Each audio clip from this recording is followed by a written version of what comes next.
Hello children, I welcome you to the second session of the chapter Medieval India. Let's get started. So, what is the importance of medieval history? As discussed, the later part of the medieval history saw the rise of Muslim dynasties. They brought with them their own faith, that is Islam. It gave India more diversity, and beauty of India lies in its diversity.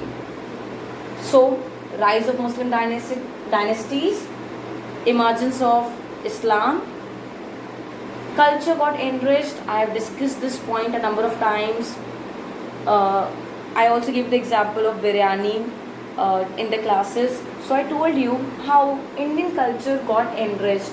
The Muslim dynasties brought with them their own culture, own traditions, own dressing sense, own food habits, and this is how our culture got enriched. Then political stability. They had sophisticated weapons. They had the latest technology and weapons. As a result, they were very powerful, and they were easily able to defeat the other rulers. So there were less battles, the dynasties did not change easily, and there was a lot of political stability. The dynasties did not change. It did not happen that after one dynasty the other came up by defeating.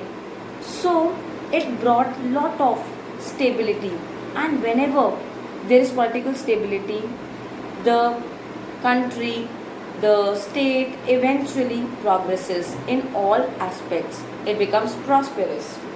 Then overseas trade flourished.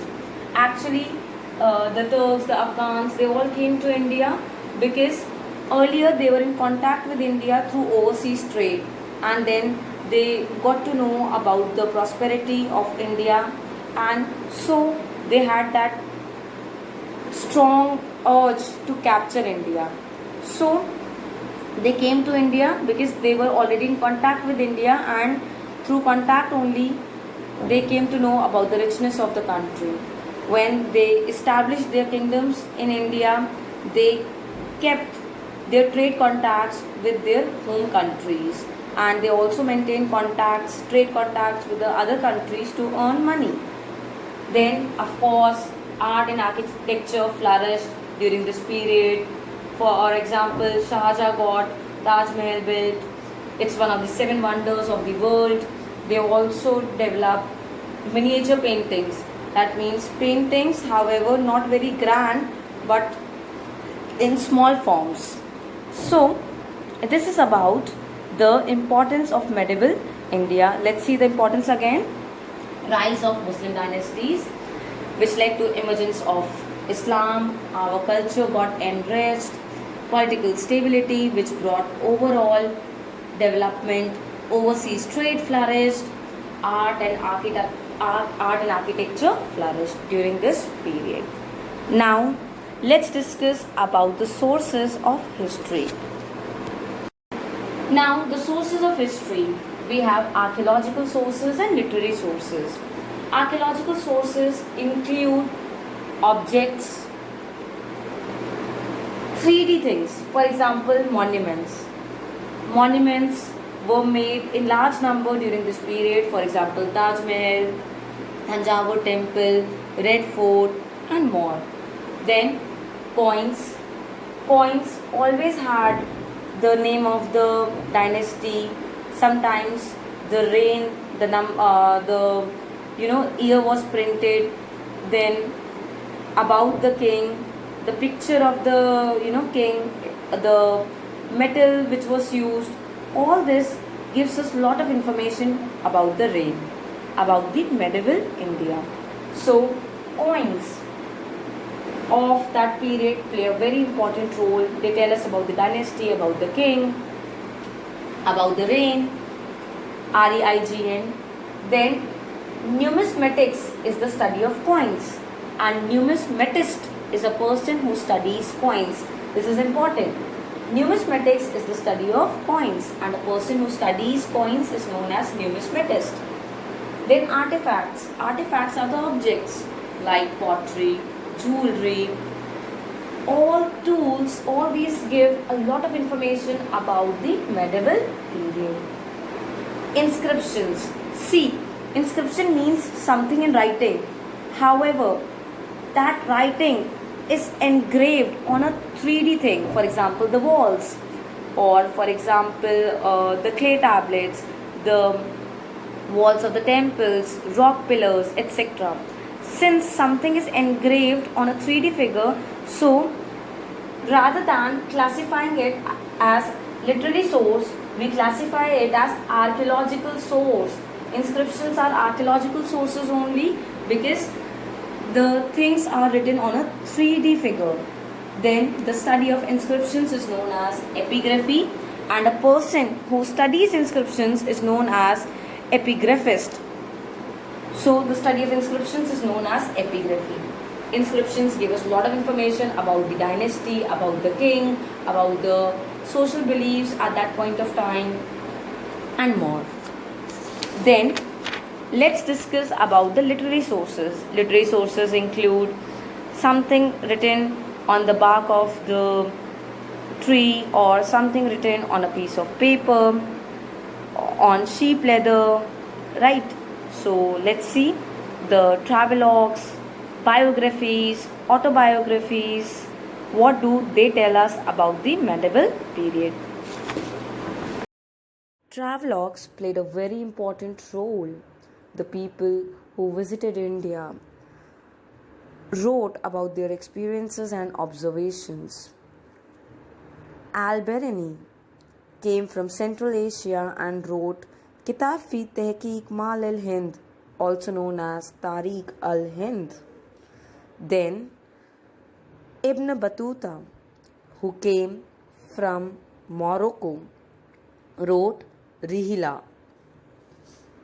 He visited during Muhammad bin Tughlaq's reign and described how India had abundance of fish and buffalo milk. The mangoes he described can salivate anyone's mouth. Then he further described about the jackfruit trees which looked like walnut, and he also said that the Indian bamboo is not hollow, it is big, and the Indian bamboo is very strong. Abu Rasak visited the kingdom of Vijayanagar. So Al-Biruni wrote Tariq al-Hind. He was from Central Asia. So Al-Biruni from Central Asia wrote Tariq al-Hind. Ibn Battuta from Morocco wrote Rihla. He visited during Muhammad bin Tughlaq's reign. And Abu Razak wrote about the kingdom of Vijayanagar. Al-Biruni was from Central Asia and wrote about Tariq al-Hind. Ibn Battuta was from Morocco and wrote Rihla. Abu Razak wrote about Vijayanagar kingdom.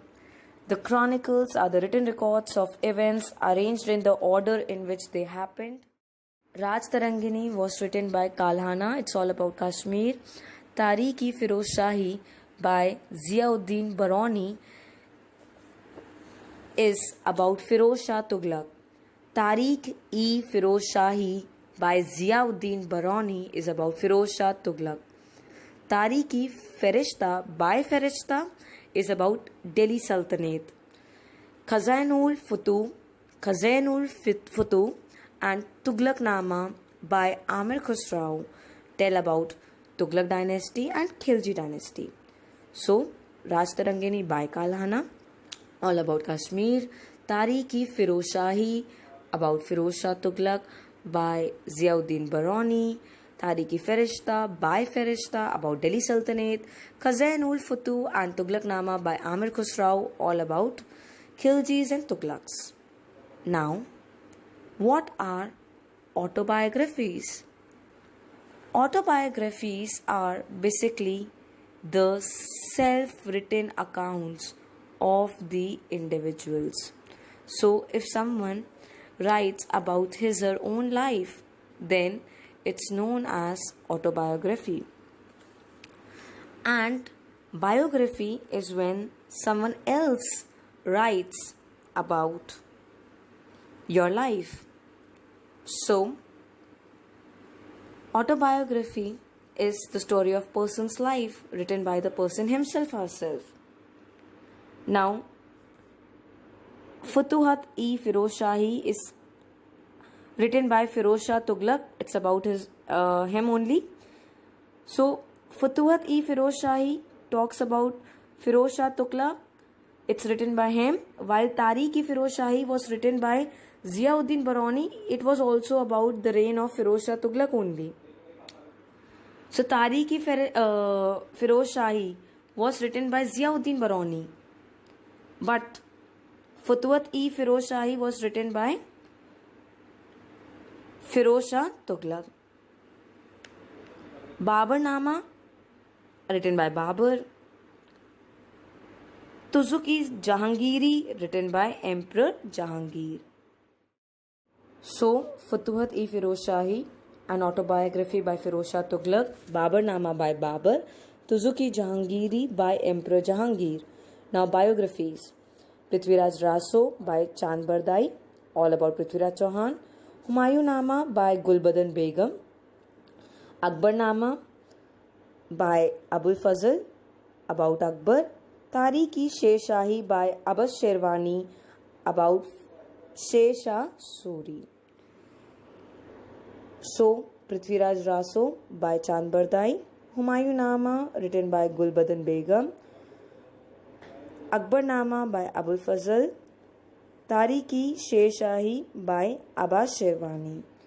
With this, I wind up the class and request all of you to take very good care of yourselves. Be alert, be safe, stay healthy, stay fit. God bless you all. Thank you.